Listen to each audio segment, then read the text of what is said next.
बिस्मिल्लाहिर्रहमानिर्रहीम। तमाम class matric के स्टूडेंट्स आज एक्सरसाइज 21.3 पार्शियल फ्रैक्शन का क्वेश्चन नंबर 4 और 5 आपसे डिस्कस करेंगे और इस एक्सरसाइज को आज मुकम्मल कर देंगे। और सबसे पहले वही तरीका जो आपको क्वेश्चन नंबर 1, 2 और 3 में बताया कि ये केस नंबर आपका 3 है और इसमें लेट करेंगे ये देखते हुए कि यहाँ पे सेकंड ब्रैकेट में एक्स के ऊपर स्क्वायर है, जिसकी वजह से ये केस नंबर 3 यानी एक्सरसाइज अगर 3 तो केस नंबर 3।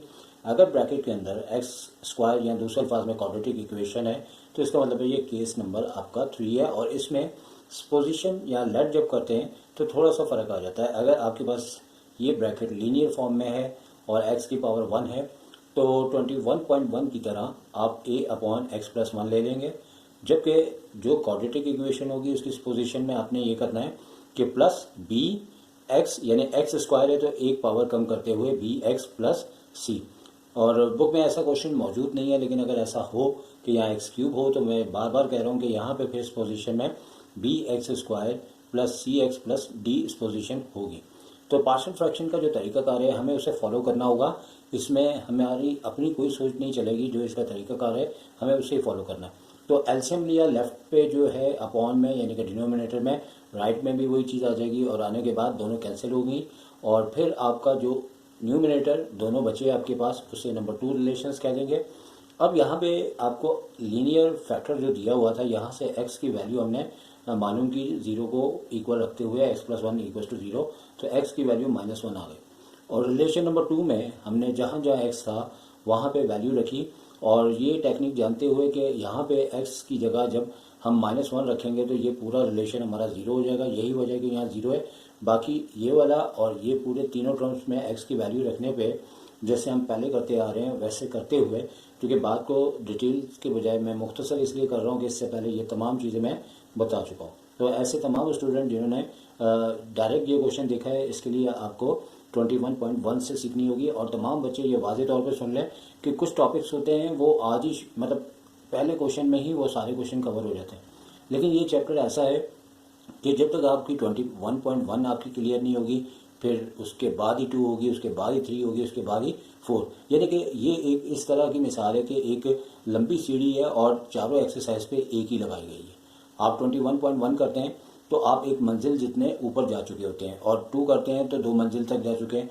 तो अगर कोई बच्चा डायरेक्ट तीसरी मंजिल वाली काम को सोचे तो वो इतनी लंबी जंप नहीं लगा सकता कि वो तीसरी मंजिल की सीढ़ी तक पहुंच जाए। तो लिहाजा कहने का मतलब है कि बास टॉपिक्स ऐसे नहीं होते जैसे आपके मैट्रिक्स में क्रैमर रूल है, ये आज ही शुरू होते हैं यानी एक ही क्वेश्चन में सारे समझ आ जाते हैं, लेकिन इसमें ये बहुत ज़्यादा इश्यूज़ है।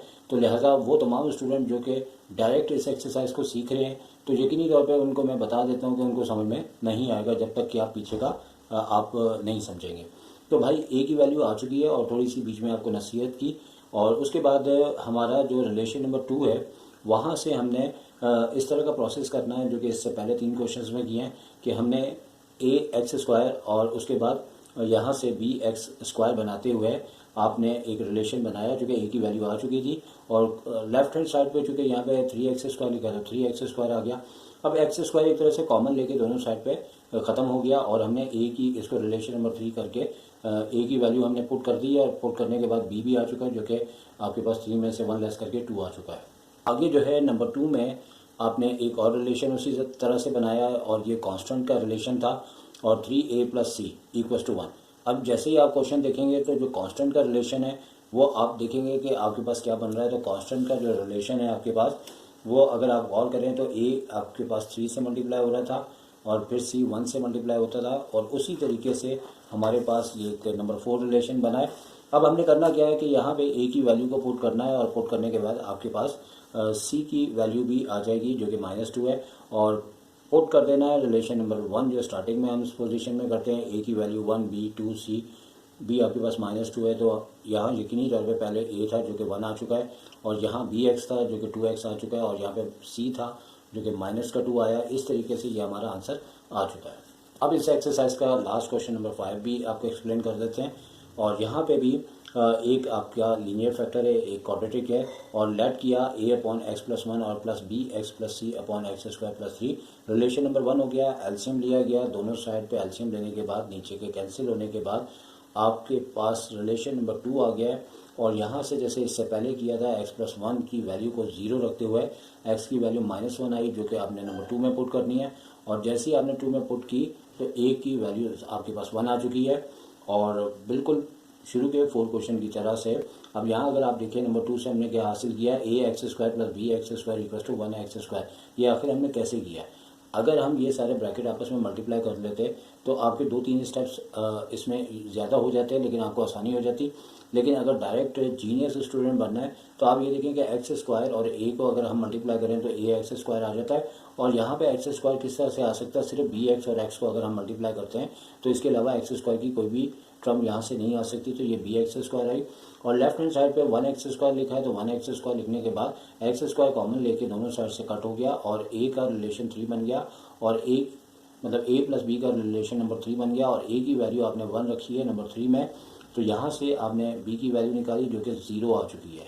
अच्छा, अब जब b की वैल्यू 0 आएगी तो जैसे यहाँ पे bx लिखा है, जब हम इसकी वैल्यू को पुट करेंगे तो ये टर्म हमारे पास ख़त्म हो जाएगी, क्योंकि 0 × x क्या हो जाएगा? 0।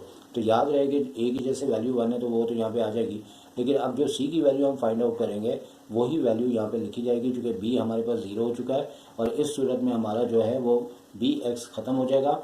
अब c के लिए हमने देखना है कि कौन सा रिलेशन ऐसा बनाएं जिससे कि हमारा b के बाद c भी आ जाए। अब अगर आप यहाँ देखें तो हमारे पास c को अगर 1 से हम मल्टीप्लाई करते हैं तो c 1 c हो जाता है, जो कि एक कांस्टेंट नंबर कहलाएगा। और इसी तरह a को अगर हम 3 से मल्टीप्लाई करते हैं तो 3a हो जाएगा। और इस तरह हम पीछे हर क्वेश्चन में ही तकरीबन करते आ रहे हैं।